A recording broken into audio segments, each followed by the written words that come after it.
พัสดีเรือฟันทองครอบครัว100 บาทแม่สุนทรปลาหลังปลา100 บาท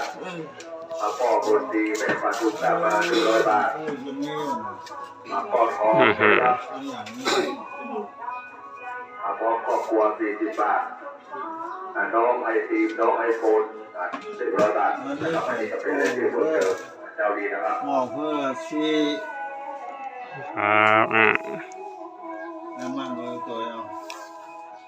เอามันเลยบนแท้ประมาณบางมือฝ่าฝันดูฝันคิดก่อนเจ้าอยู่พัดเมื่อเจ้าตัว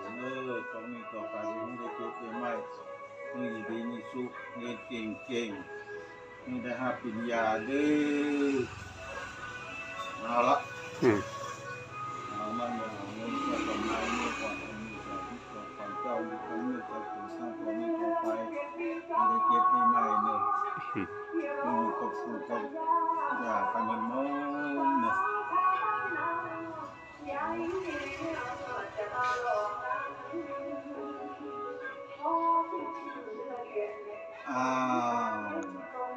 โอ้ได้ของขวัญกับปู่กับย่าเลย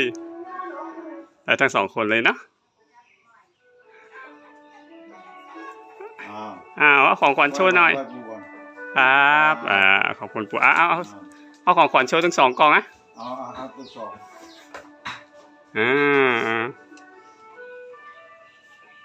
โอเคขอบคุณครับปู่